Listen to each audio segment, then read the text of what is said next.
நீங்க ஆப்ஷன்ஸ்லயோ டெலிவரிலையோ இன்ட்ராடேலயோ பை பண்ண போறீங்கன்னா அதுக்கான ஆர்டர் எப்படி நம்ம பிளேஸ் பண்றதுன்னு பார்க்கலாம். ஆர்டர்ல limit order, market order, stop loss order, GTT order, இவ்வளோ டைப் ஆஃப் ஆர்டர்ஸ் இருக்குது. அதுல நம்ம எந்த ஆர்டர் நம்ம சூஸ் பண்ணணும், ஓகேவா? எந்த ஆர்டர் நம்ம சூஸ் பண்ணோம்னா எது நமக்கு அட்வான்டேஜா இருக்கும், எது ஈஸியா இருக்கும்னு நம்ம இந்த வீடியோ பார்க்கலாம். இப்போ நான் சுஸ்லான் எடுத்திருக்கேன். சுஸ்லான் வந்து இந்த இடத்துல பை பண்ண போறேன். நான் பை சூஸ் பண்ணிட்டேன். பிரைஸ் பார்த்தீங்கன்னா 53 rupees, 53 rupeesல இருக்கு. நான் இந்த பிரைஸ்ல பை பண்ண போறேன்னு எடுத்துக்கலாம். ஸோ இங்க பாத்தீங்கன்னா regular, stop loss, GTT, SIP 4 option கேக்குது. இதுல நான் ரெகுலர் சூஸ் பண்ணிக்கிறேன். ரெகுலர்ல பாத்தீங்கன்னா இன்ட்ராடே, டெலிவரி 2 ஆப்ஷன் இருக்கு. இதுல நம்ம இன்ட்ராடே சூஸ் பண்ணணுமா, டெலிவரி சூஸ் பண்ணணுமா?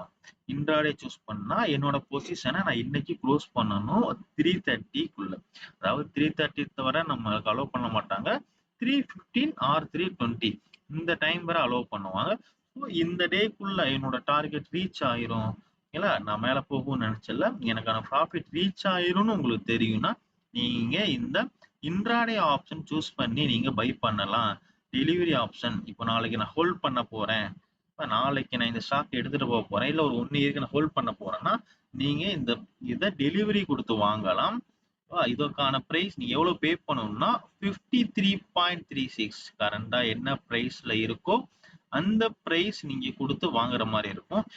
இது டெலிவரின்ற ஆப்ஷன் சூஸ் இன்ட்ராடேன்ற ஆப்ஷன் சூஸ் பண்ணீங்கன்னா ஜஸ்ட் வெறும் 10.7, அதாவது 5 டைம்ஸ் மார்ஜின் கொடுக்குறாங்க. இந்த மார்ஜின் யாரு கொடுக்குறாங்கன்னா நான் இப்போ ஏஞ்சல் ஒன் ஆப், ஏஞ்சல் ஒன்ல தான் உங்களுக்கு நான் ஷோ பண்றேன். இந்த ஏஞ்சல் ஒன் எனக்கு மார்ஜின் கொடுக்குறாங்க 5 டைம்ஸ். ஸோ இதை யூஸ் பண்ணி இப்போ 53 ருபீஸ்ல இருக்கு, 54 ருபீஸ்க்கு வந்துடும். எனக்கு மார்க்கெட் தெரியுது. ஒரு 3 ஹவர்ஸ்ல 54 ருபீஸ்க்கு வந்துடும். 1 ருபீஸ் எனக்கு ப்ராஃபிட்டா.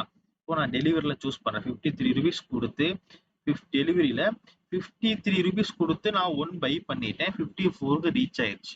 என்னோட டார்கெட் என்னன்னா 1 ரூபி. இதையே நான் இன்ட்ராடேன்னு சூஸ் பண்ணேன்னா எனக்கு 53 ருபீஸ்க்கு 5 குவான்டிட்டி வாங்க முடியும். 53.61 ரூபீஸ்க்கு 5 குவான்டிட்டிஸ் வாங்க முடியும். ஸோ என்னோட டார்கெட் 53ல இருந்து 54, 1 ருபீஸ் ரீச் ஆயிடுச்சு. என்கிட்ட வந்து 5 குவான்டிட்டி இருக்கு. ஸோ என்னோட ப்ராஃபிட் 5 ரூபீஸ். சேம் தான். நான் டெலிவரியில 53 ருபீஸ் கொடுத்து 1 ரூபி 54 ருபீஸ் போயிடுச்சு. என்னோட ப்ராஃபிட் பார்த்தீங்கன்னா 1 ரூபி. இதே இன்ட்ராடேல மார்ஜின் கொடுக்குறாங்க. யார் இந்த மார்ஜின் கொடுக்குறாங்கன்னா என்னோட புரோக்கர் எனக்கு கொடுக்குறாங்க. ஸோ எல்லாருக்குமே அவங்கவுங்க புரோக்கர் அவங்களுக்கு மார்ஜின் கொடுப்பாங்க. 4 ஆர் 5 டைம்ஸ் கொடுப்பாங்க. இப்போ எனக்கு மார்ஜின் கொடுக்குறாங்க, 5 டைம்ஸ் கொடுத்துருக்காங்க. நான் ஒரே ஒரு குவான்டிட்டி மட்டும் பை பண்றேன். ஒரு குவான்டிட்டி பை பண்றதுக்கு எனக்கு எவ்வளவு மார்ஜின் தேவைப்படும்னா வெறும் 10.7 ருபீஸ். இப்போ இதை நான் 50 ருபீஸ்க்கு 53 ருபீஸ்க்கு நான் 5 குவான்டிட்டி வாங்கிட்டேன். 54 ருபீஸ்க்கு ரீச் ஆயிடுச்சுன்னா என்னோட ப்ராஃபிட் 5 ருபீஸ். இன்ட்ராடேல இது அட்வான்டேஜ். பட் இன்னைக்கே இதை க்ளோஸ் பண்ணணும். இன்கேஸ் இது க்ளோஸ் பண்ணலைன்னா என்ன ஆகும், இந்த புரோக்கர் அவங்களே க்ளோஸ் பண்ணிடுவாங்க.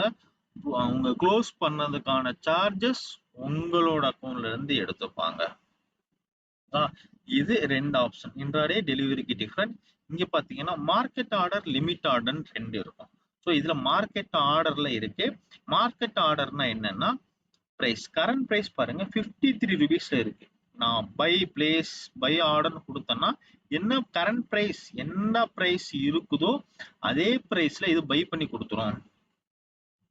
இது மார்க்கெட் ஆர்டர். இப்போ லிமிட் ஆர்டர் உங்களுக்கு தெரியும். இங்க பிரைஸ் இதை நம்ம பை பண்ற பிரைஸ், இந்த பிரைஸை சேஞ்ச் பண்ண முடியாது. இப்போ இதே நான் லிமிட் ஆர்டர்ல சேஞ்ச் பண்றேன். லிமிட் ஆர்டர் சேஞ்ச் பண்ணிட்டேன், என்னால பிரைஸை எடிட் பண்ண முடியும். ஸோ 52 ருபீஸ் 52 ருபீஸ் வந்தா பை பண்ணுன்னு சொல்லிட்டு எனக்கு ஆர்டர் பிளேஸ் பண்ண முடியும். என்னோட ஆர்டர் பாருங்க, இங்க ஒரு குவான்டிட்டி போடுறேன். ஒரு குவான்டிட்டி எவ்வளவு தேவைப்படுது, பிரைஸ் லிமிட் சேஞ்ச் பண்ண 52. இங்க 52 ருபீஸ் வந்தாதான் என்னோட ஆர்டர் இங்க பிளேஸ் ஆகும். ஸோ ஒரு குவான்டிட்டி மார்ஜின் எவ்வளோனா பிளேஸ் 10.47 ருபீஸ். ஸோ இவ்வளோ இருந்தாவே என்னால் ஒரு குவான்டிட்டி இன்ட்ராடேக்கு பை பண்ண முடியும். இதுவே லிமிட் ஆர்டருக்குமே போட முடியும். 52 ருபீஸ் லிமிட் ஆர்டரில் எவ்வளோ பே பண்ணணும்னா உங்களுக்கு 52 ருபீஸ் பே பண்ணுற மாதிரி இருக்கும். ஸோ இன்ட்ராடேலையும் நான் லிமிட் ஆர்டர் சூஸ் பண்ணிட்டேன். 52 ருபீஸ் நான் சூஸ் பண்ணிட்டேன். ஓகேவா? இதில் நெக்ஸ்ட் ஒன் என்னன்னா ஸ்டாப் லாஸ் ஆர்டர். ஓகேவா? ஸ்டாப் லாஸ் ஆர்டர் இதுல நமக்கு என்ன சேம் தான். இன்ட்ராடே சூஸ் பண்ணிக்கணும். நம்ம எல்லாருமே இன்ட்ராடேல பண்றதுக்கு தான் மேக்ஸிமம் ட்ரை பண்றோம். ஏன்னா டெலிவரியில் எடுக்கிறது ஒரு ஸ்டாக்கை ஹோல்ட் பண்றது சேஃப். எப்போதுமே இன்வெஸ்ட்மெண்ட்டுக்கும் ஃபோக்கஸ் பண்ணுங்க. ஒரு சின்ன சின்ன அமௌண்ட் இன்வெஸ்ட்மெண்ட்டுக்குமே ஃபோக்கஸ் பண்ணுங்க. ஃபுல் உங்களுக்கு இருக்க கேபிட்டல் எல்லாமே இன்ட்ராடே பண்றதுக்கு யூஸ் பண்ணாதீங்க. ஸ்டாப் லாஸ் ஆர்டர் எதுக்கு நம்ம யூஸ் பண்ணலாம்னா ட்ரைலிங் ஸ்டாப் லாஸ். அதாவது இப்போ 52 ருபீஸ்ல வாங்கிட்டீங்க, 53 போயிருச்சு. ட்ரைலிங் பிரைஸ் வந்து 1 ரூபி போடுறீங்கன்னா 1 ரூபி மேல போயிருச்சுன்னா ஸ்டாப் லாஸ் 51 போட்டிருப்பீங்க. இந்த 51 52ல சேஞ்ச் ஆயிரும். ட்ரைலிங்னா ஒரு 5 ருபீஸ் ட்ரைலிங் போடுறீங்கன்னா உங்களுக்கு மேல டார்கெட் டிக்கெட் அதாவது 5 ருபீஸ் பிரைஸ்ல இருந்து 5 ருபீஸ் மேல போயிருச்சுன்னா உங்களோட ஸ்டாப் லாஸ் 5 ருபீஸ் இன்க்ரீஸ் ஆயிரும். இதுக்காக ஸ்டாப் லாஸ் ஆர்டர் யூஸ் பண்ணிப்பாங்க. இது நம்ம பார்க்க வேணாம். ஜிடிடி ஆர்டர் பார்க்கலாம்.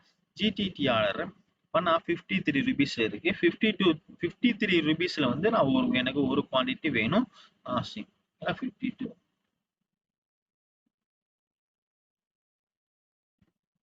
53 ருபீஸ்ல இருக்கு. ஒரு குவான்டிட்டி போட்டுட்டேன்.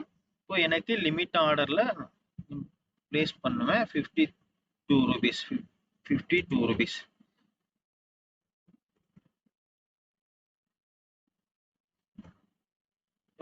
எனக்கு 50 ருபீஸா எனக்கு வந்து லிமிட் நான் ஆர்டர்ல பிளேஸ் பண்ணிட்டேன். எனக்கு 50 ருபீஸ் வந்தா பை பண்ணுன்னு சொல்லிட்டேன்.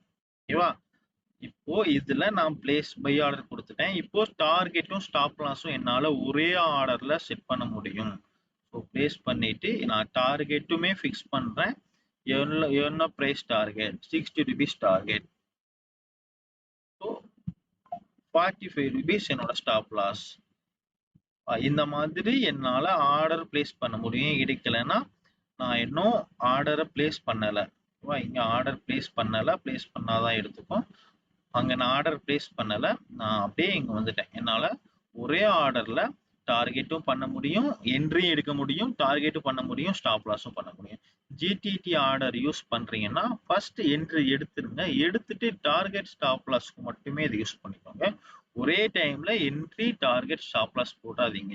எதனால நம்ம போடக்கூடாதுன்னா கேஸ் இப்போ நீங்க வந்து 53 ருபீஸ்ல பை அதாவது 53 ருபீஸ்ல இருக்கு, 52ல பை போட்டிருக்கீங்க, 54ல டார்கெட் போட்டிருக்கீங்கன்னா 51ல வந்து ஸ்டாப் லாஸ் போட்டிருக்கீங்க. இங்க இருந்து உங்களுக்கு ட்ரிகர் பண்ணாம 54 உங்களோட டார்கெட்டை ஃபர்ஸ்ட் போய் ரீச் ஆயிடுச்சுன்னா உங்களுக்கு என்ட்ரி கொடுக்காமலே டார்கெட் போய் ரீச் ஆயிடுச்சுன்னா அது ஒரு செல் ஆர்டரா எடுத்துக்கும்.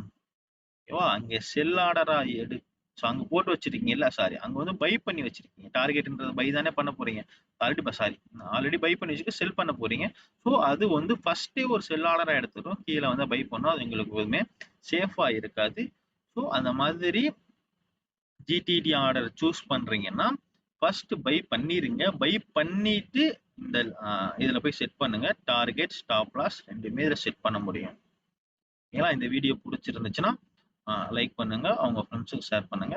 இந்த மாதிரி ஷேர் மார்க்கெட் ரிலேட்டடா எந்த மாதிரி வீடியோஸ் வேணும்னு கமெண்ட் பண்ணுங்க. தேங்க்யூ.